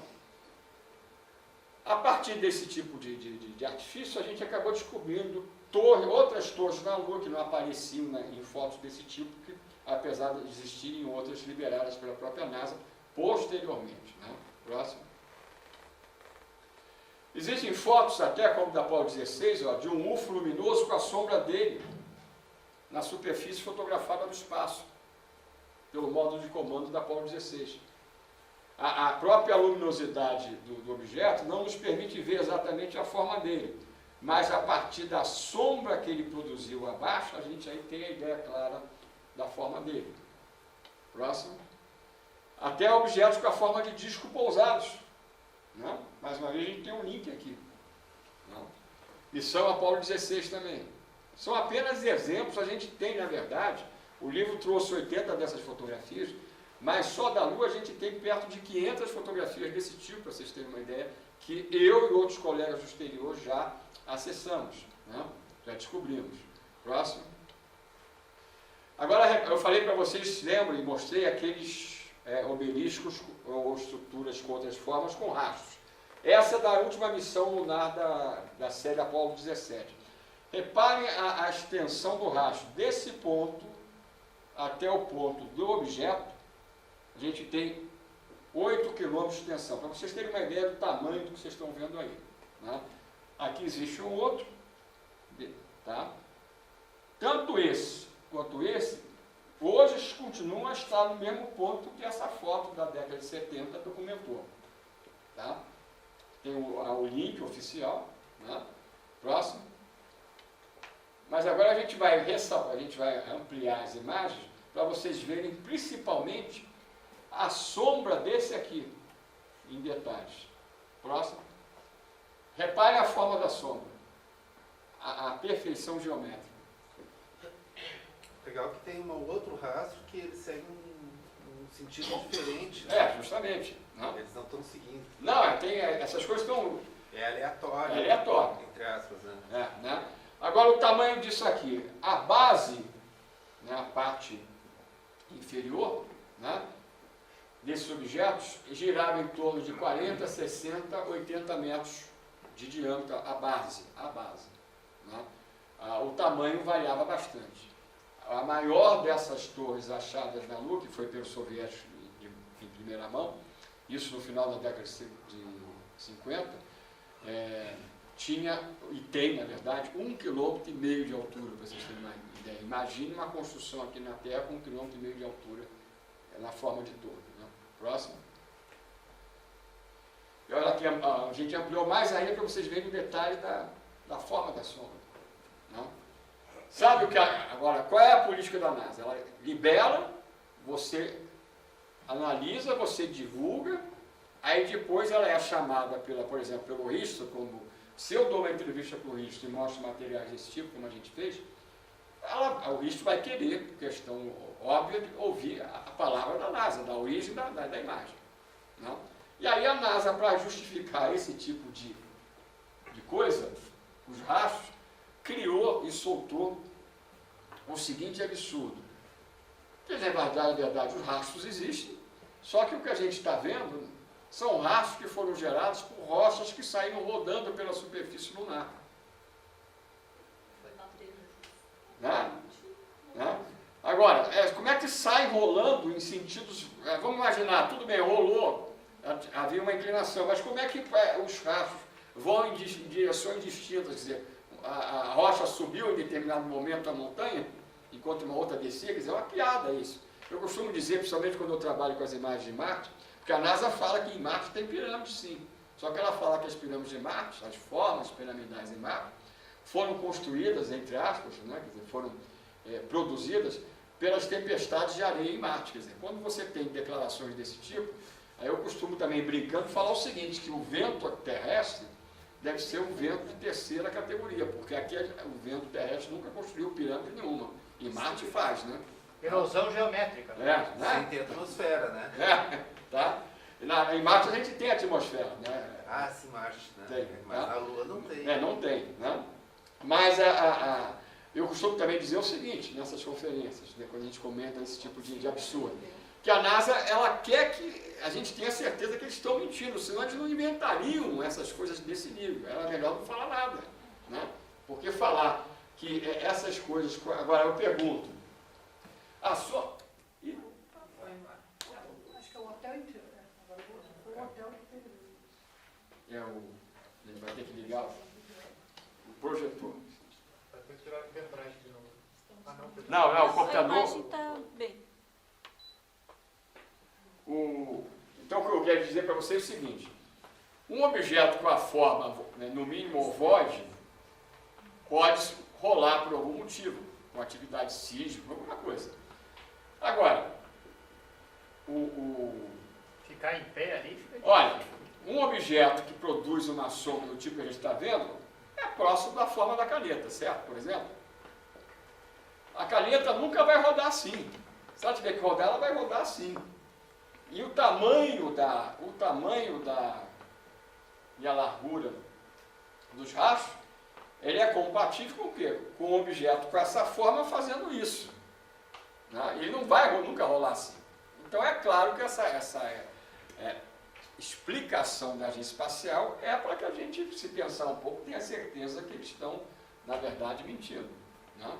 Tá certo?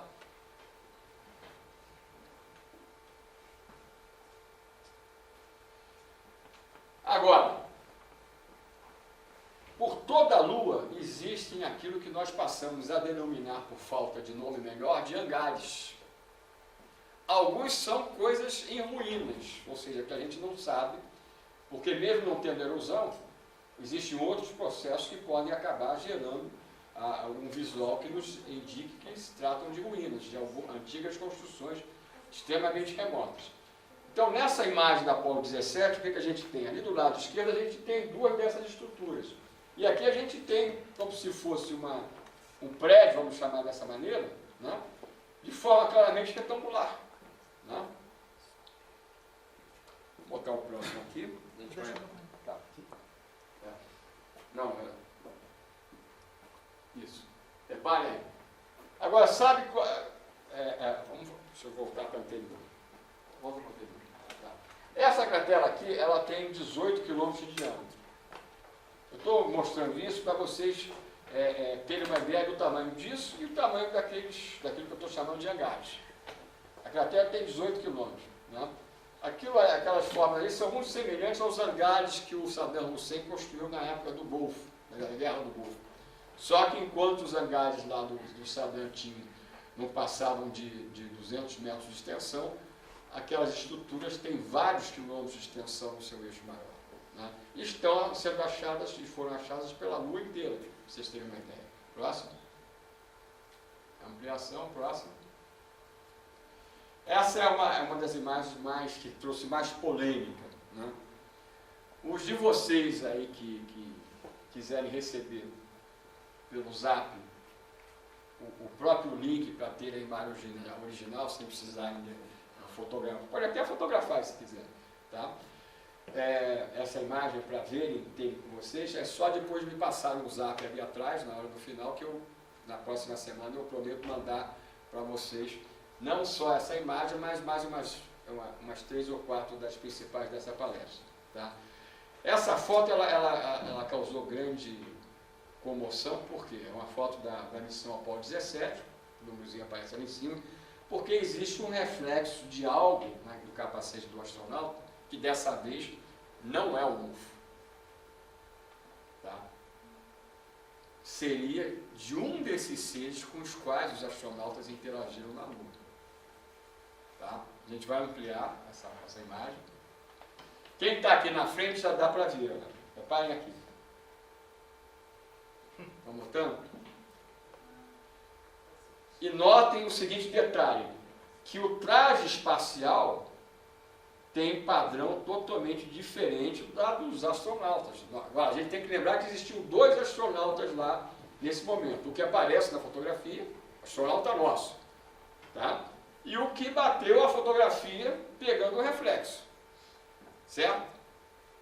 Cada missão, como da Apolo 17 também, nós tínhamos 2 que pousavam. Né? Pode botar o próximo. Era para não mentir sozinho. Tá certo? Tá? Reparem. A forma do capacete, a própria proporção do traje é diferente da do nosso astronauta. Né? Pode botar o próximo. Volta para trás. Vai voltando. Vai. Essa aí. Tá? Tá certo? O que eu quero mostrar para vocês. Esse não está segurando câmera nenhuma. Pode botar, agora vai para frente de novo. Tá, deixa. Essa eu acho que é a mais ampliada, não é? É a mais. Tá. Não tem, né, nenhum sinal nessa imagem que vamos imaginar que esse pudesse ser o segundo astronauta nosso. Que dê a câmera em posição para tirar a foto que vocês estão vendo. Esse é o detalhe fundamental. Ou seja, isso aqui não é, na nossa visão, por essas razões que eu estou colocando, o segundo astronauta que bateu a foto, até porque ele não está empunhando a câmera para bater a fotografia. E a gente não tinha um terceiro astronauta nosso, só tinha os 2. O que bateu a foto, que aparece o reflexo daquilo, e o que está sendo fotografado. Não? Então a NASA ela libera coisas desse tipo sem fazer a menor menção que está aparecendo na imagem. Esse é o padrão dela, mas hoje ela libera. No passado não liberava nada. Hoje a gente, como eu falei, a gente tem quase 4 milhões de fotografias para correr atrás para ver das missões, principalmente lunares, e das missões ligadas a Marte. A maior parte são das 2. Mas também temos coisas de naves gigantescas, como eu mostrei na palestra de ontem, sobre a data limite, fotografadas em Saturno, por exemplo. Próximo. E em cima ali, aquele reflexo que tem. Também tem outras coisas que aí para mim são ainda não identificadas, tá? Eu não posso dizer o que se trata, né? Tá? Próximo. Esse cidadão, da mesma maneira daquele que eu mostrei no início da conferência, ele é uma pessoa-chave, hoje já é falecido, mas ele cansou de dar declarações no passado, ao findar do projeto Apollo. Maurício Chantelet, ele foi o antigo chefe dos sistemas de comunicação da NASA, ou seja, todo o processo de comunicação da Lua para a Terra e vice-versa, passava por ele. E ele era íntimo dos próprios astronautas que foram para a Lua, como daqueles que participaram das missões do projeto Gemini na órbita terrestre, onde eram justamente treinados os processos de acoplamento que depois entre espaçonaves que seriam fundamentais para a nossa chegada à Lua. E ele cansou de fazer ou dar esse tipo de declaração. Todos os voos espaciais do projeto Gemini e Apollo foram acompanhados de perto por veículos espaciais de origem extraterrestre, mas os astronautas receberam ordens para manterem silêncio sobre isso. Ele mesmo falava disso. Né? Próximo. O que acontece? Como eu falei, o projeto Apollo não chegou ao seu final com o Apollo 20, tá? Foi abortado no 17. E qual era, se vocês tentarem se lembrar da época que a gente chegou à Lua com o Apollo 11 e nas subsequentes missões tripuladas, o que era anunciado naquela época que os americanos iriam fazer em seguida na Lua? A gente iria se estabelecer na forma de base semi-permanente, para começar. O projeto Apollo gastou 100 bilhões de dólares. Com a metade desse valor, a gente já teria essas bases logo nos anos seguintes lá. Tá? Porque a tecnologia já havia sido desenvolvida. Por que a gente não teve? Por que a gente literalmente abandonou a Lua? O projeto Apollo findou em dezembro de 72, com a missão de 17, como eu falei, e nós só fomos voltar com os americanos à Lua, sabe quando? Em 94. Só em 94, com essa espaçonave conhecida como Clementine. Tá? Só que essa espaçonave não foi lançada pela NASA, não foi construída pela NASA, não era uma espaçonave da Agência Espacial Americana, que oficialmente ela é a única instituição norte-americana para tratar da pesquisa espacial, da exploração espacial, desde que ela foi criada em 1958. Quem construiu essa espaçonave? De maneira curiosa, a Marinha Americana. Quem lançou essa espaçonave? A Força Aérea Americana. E quem era o porta-voz dessa missão, conhecida como Clementine? O Pentágono americano, ou seja, era uma missão totalmente militar. As câmaras dela, em número de 6, no seu conjunto, elas tinham a capacidade de detectar e medir a temperatura de qualquer ponto da superfície lunar a partir da sua órbita. Qual era o objetivo disso? Eles queriam saber, né, a nível militar, a nível do Pentágono americano, aquilo que na Lua era ruína de antiga instalação, daquilo que era base operacional na atualidade, onde energia calórica deveria existir. A missão principal da Clementine foi essa, só que isso não foi dito abertamente para ninguém.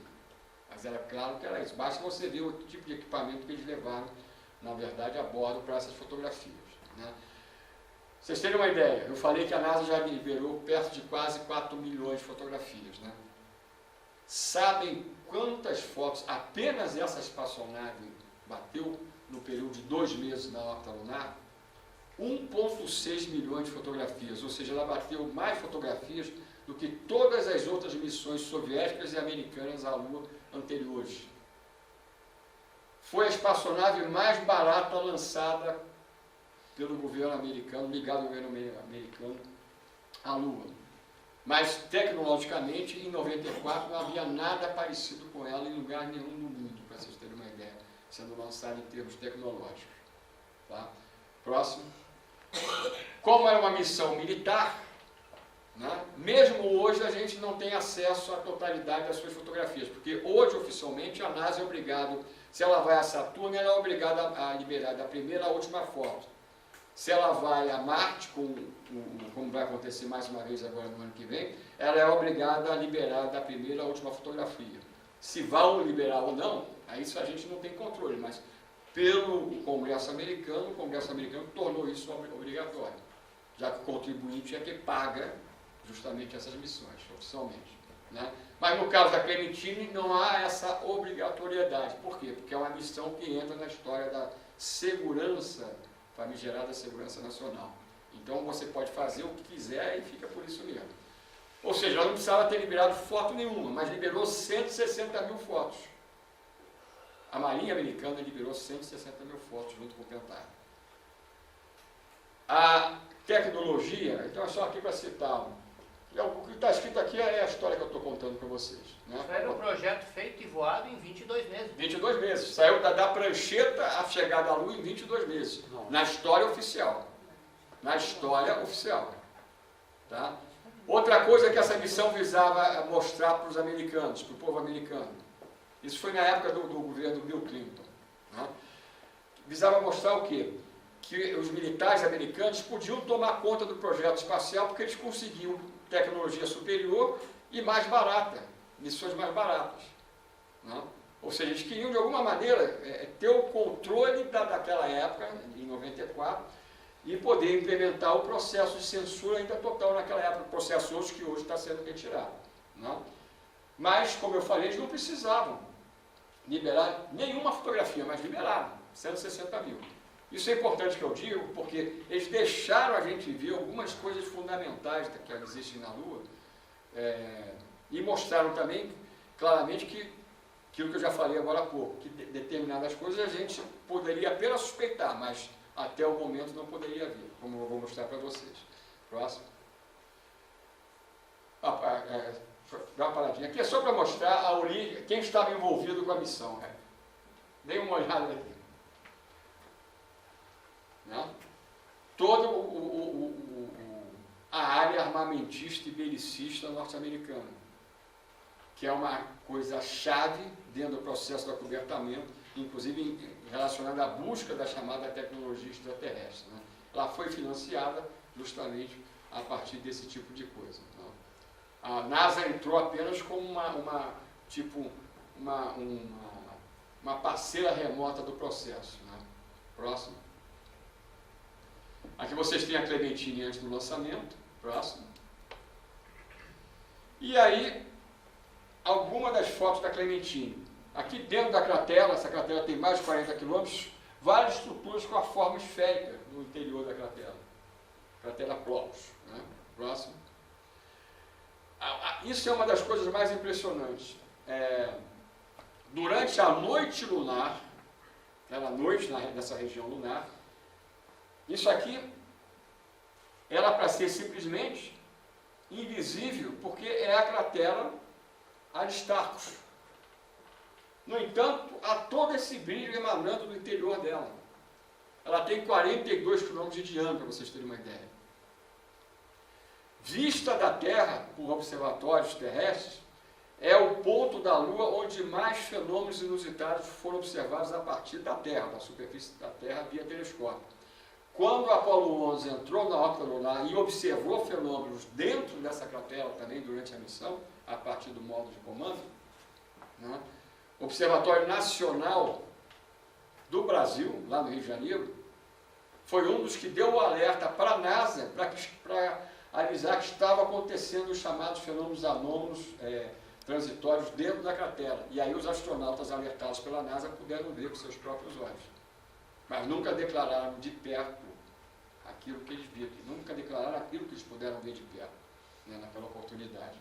Mas o fato é que, para vocês terem uma ideia, antes dos astronautas americanos chegarem lá, com a Apollo 11, em 405 oportunidades tinham sido registrados fenômenos inusitados dentro dessa cratera. Tá? Agora, tem imagem dela mais impressionante ainda do que essa aí, nessa, da Clementine. Próximo. Essa aqui, ó, mais ampliada, em que ela é coberta por uma cúpula luminosa de base geométrica. Reparem, vocês não veem a cratera, vocês veem apenas a cobertura luminosa dela, ou coisa parecida. 40 quilômetros. 42 quilômetros de diâmetro. Né? Agora, isso não está na face oculta não, a gente está voltado para nós. Por isso que, como eu falei, da Terra já tinham sido registrados 405 fenômenos pela própria, num trabalho feito por astrofísicos americanos, para a NASA, em 68, antes da gente chegar lá em 69. Isso aí deve ser para não pegar sereno nas instalações lá. Tá bom? Pode ser. Próximo, vai botar o próximo. Agora, a gente falou dos hangares na Lua. A Clementine, ela tinha câmeras com nível de definição 50 vezes superiores a qualquer câmera da época do projeto Apollo. Só que, quando eles fotografaram regiões em que havia uns tais hangares ou colchões, reparem pela sombra. Isso aqui tem 200 metros no seu eixo maior, e esse aqui passa dos 500 metros. Tanto a face voltada para nós quanto a face oculta está cheia dessas construções. Tá? Só que essa imagem da Clementine, quando ela liberava fotos entre essas 160 mil, que essas coisas apareciam, ela liberava com essa baixa definição que vocês estão vendo aí. A Maria liberava com baixa definição. A definição era total, mas ela liberava com baixa definição no site da própria Marinha, para vocês terem uma ideia. Para quê? Para que quando a gente ampliasse, até de forma digital, o próximo, pode botar o próximo, a gente só consegue ver isso, não consegue ver mais nada, não vê detalhes. Tá? Só que tem fotografias que eles liberaram, mais interessantes, porque aí também é o inverso, quando eles liberaram as fotos com alta definição, e na região existiam essas estruturas, o que eles faziam? Eles digitalmente produziam um defeito em cima, para que não aparecesse com alta definição a própria estrutura. Agora, é claro que eles sabiam que a gente iria descobrir isso. E por que eles fizeram isso? Para que a gente tenha aquela certeza que eu falei, olha, vocês podem ver até um certo ponto só essa história. Não? Então eu vou mostrar para vocês isso e mais um pouquinho mais em relação à Clementine. Próximo. Repare essa foto da Clementine agora, da face oculta da Lua, de alta definição. Quando a gente ampliou, olha o que apareceu. Dá para ver que tem uma coisa daquelas por trás. Né? É claro que eles sabiam que qualquer um olha uma foto dessa e ia descobrir isso. Bastava ampliar. Não? Tá certo? Agora, repara que eles deixaram aparecer um pedacinho da coisa aqui do lado. Para a gente ter certeza que tinha coisa atrás mesmo. Repare o padrão aqui de linha reta aqui por trás. Só que essa coisa que foi encoberta nessa fotografia de maneira vergonhosa, não tem 200 ou 500 ou 600 metros, não. Tá? Essa área encoberta aqui é equivalente à área da cidade americana de Los Angeles. Isso está na face oculta da Lua. Se isso estivesse na face voltada para a Terra, com o binóculo, a gente via lá pelo menos aquele tracinho meio esquisito lá. Não? Tem o formato da Star Trek, né? Não? Tá. Agora, vamos lá, vamos botar o próximo. Olha aqui a forma do defeito da torre gigantesca na face oculta da Lua. Parece piada isso, né? Não? Mas essa é a história do programa Clementine. Agora, para que eles precisavam liberar entre as 160 mil fotos das 1,6 milhões que eles bateram, já que eles não tinham obrigação nenhuma, fotos com esse tipo de efeito? Para a gente ter realmente aquela certeza, como eu gravei no documentário, aí no passado, de que eles querem, apesar de tudo, mostrar o que eles estão fazendo estavam fazendo naquela época, em 94, 95, a nível de encobrimento. Agora, como é que a gente poderia ter certeza, realmente um cético poderia ter certeza que aqui atrás tem alguma coisa? O que a NASA não, desculpa, o Pentágono americano e a Marinha precisariam fazer a nível de liberar para a gente ter certeza que por trás, isso aqui não é um defeito, curiosamente, com a forma de torre. Eles teriam que fazer o quê? Liberar pelo menos uma foto em que eles deixassem aparecer pelo menos parte objetivamente falando, do que existe por trás.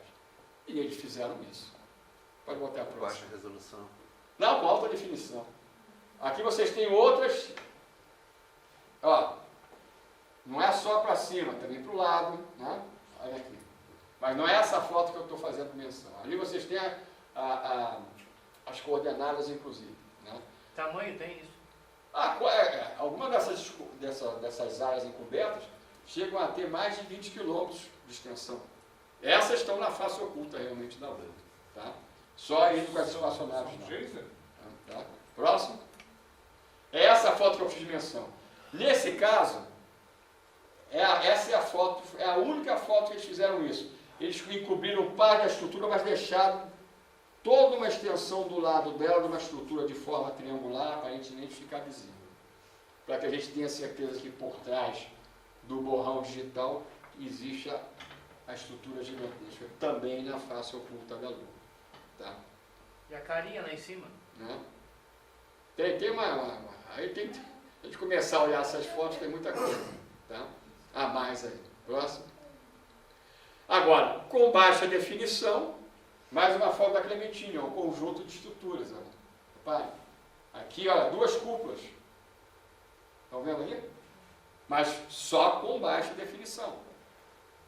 Não? Imagine o que a gente estaria vendo aqui com aquela definição da foto anterior que tem o borrão. Se eles tivessem usado essa, com certeza isso aqui estaria encoberto. Né? Próximo.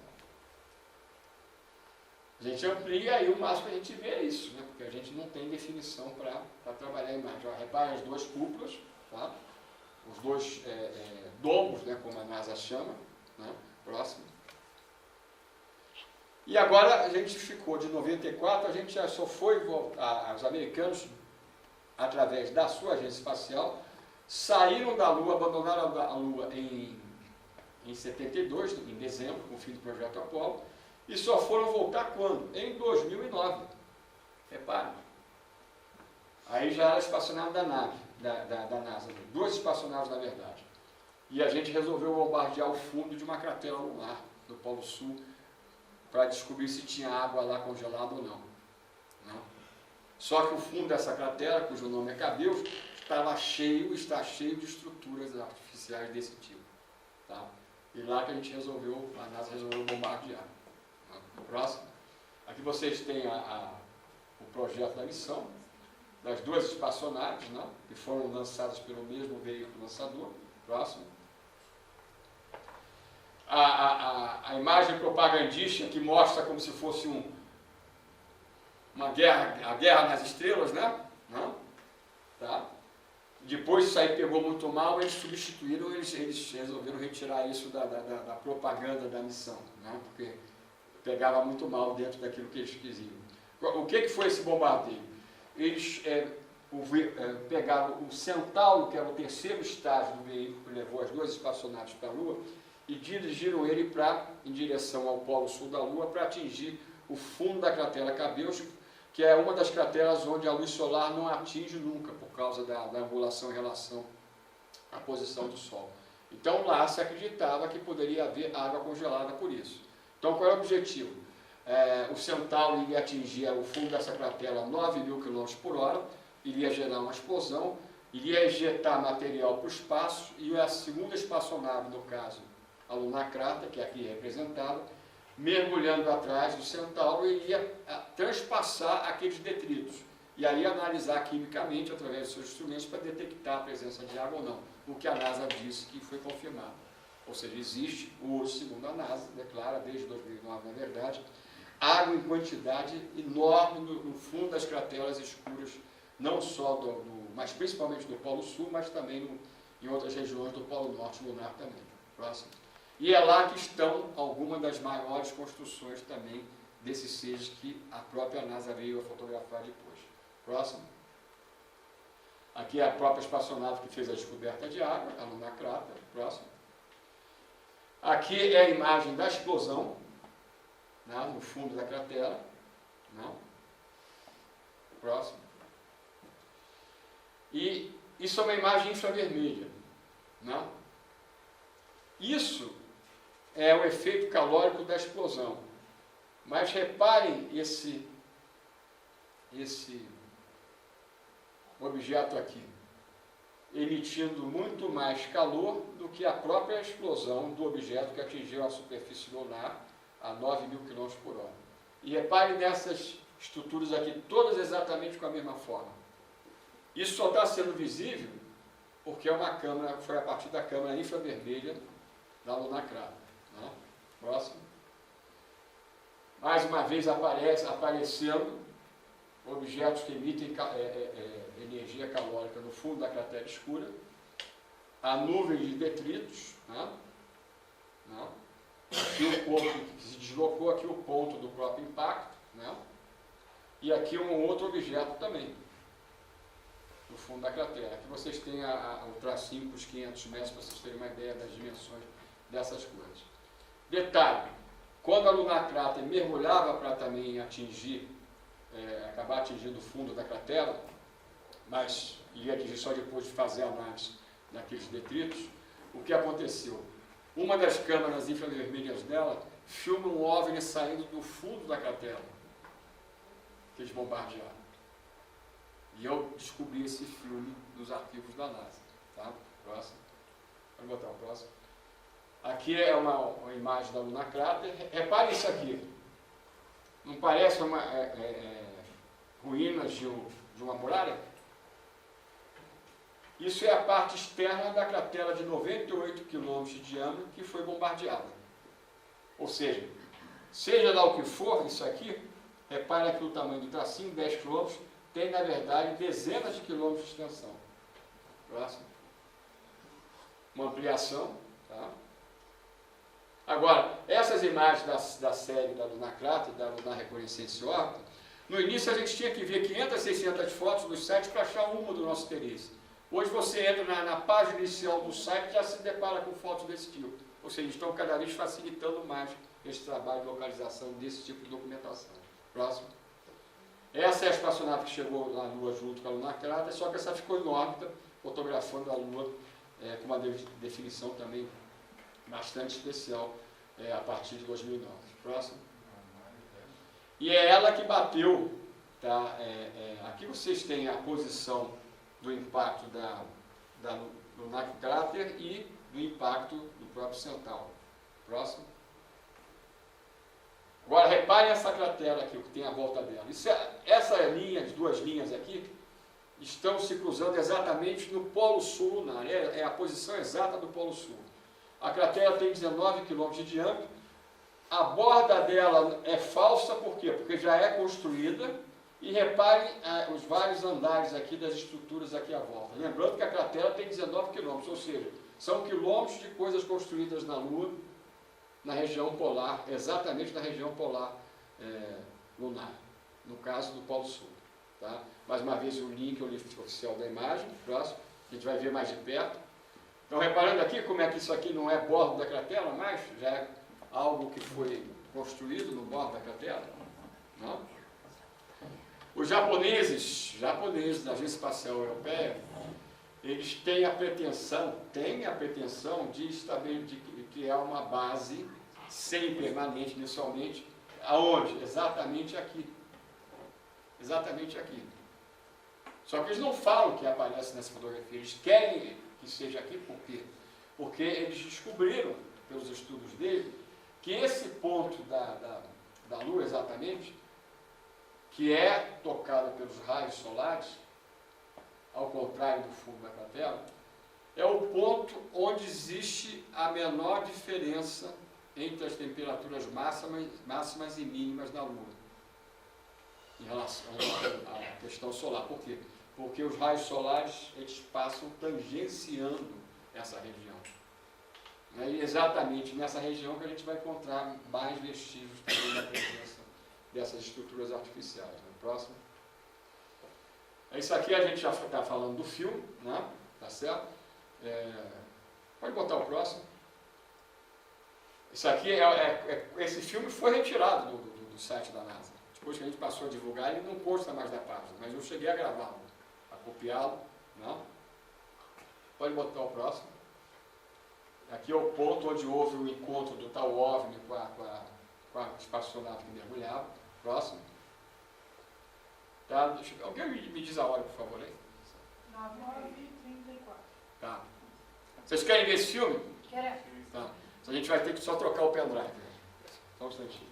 Vamos fechar isso aí.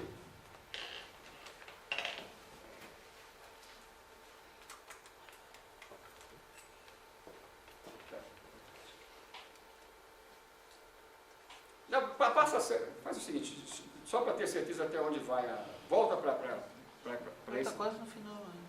Não, mas eu quero ver o que... Ah, não, gente, não, vamos até o fim primeiro. Melhor ir até o fim. Desculpa. Vamos até o fim, para depois a gente coloca o filme. Ops. Não, vai passar rápido.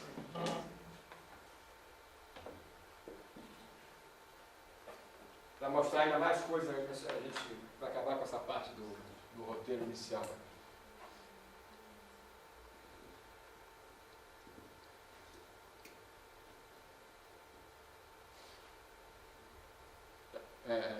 Para nessa foto. Para nessa. Na próxima.